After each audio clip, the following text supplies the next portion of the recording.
Thank you, Joe. Democrats and Republicans deciding today who their candidates will be to replace Congressman Vern Ehlers in the 3rd Congressional District. That's Ionia and Berry County. Hotly contested race. Ehlers decided he wasn't going to run again. Instead, he's retiring. 24-hour News 8's Megan Stemple has been there live all night. Megan, tell us what's happening with that race.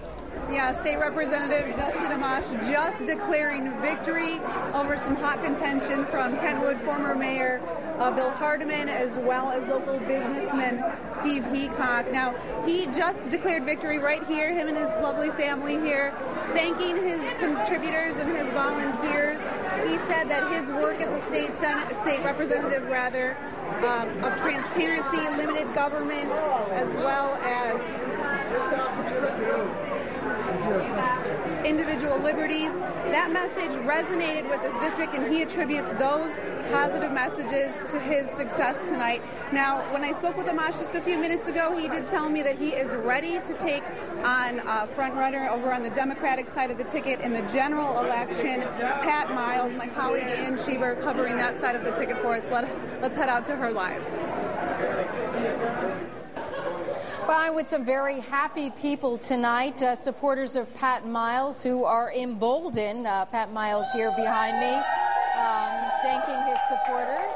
And they are emboldened by the big margin of victory in the Democratic nomination for the 3rd District congressional seat, winning against Paul Mayhew, his contender, by almost a 2-to-1 margin.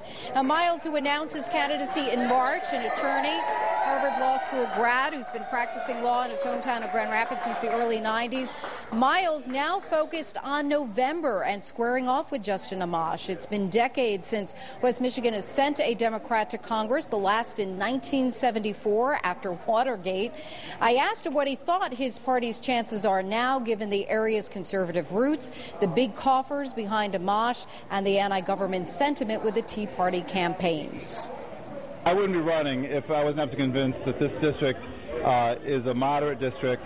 It's always had a moderate Republican congressman for many, many years. It's been trending even more towards the middle. There's a lot of independent thinking voters in this district. Vern Ehlers was a popular incumbent. He ran up big numbers. He really never had a tough race. But now it's an open seat. This district is much in the middle, and especially this year, people could care less about ideology, could care less about labels, could care less about party. They're focused on solutions, solving their problems.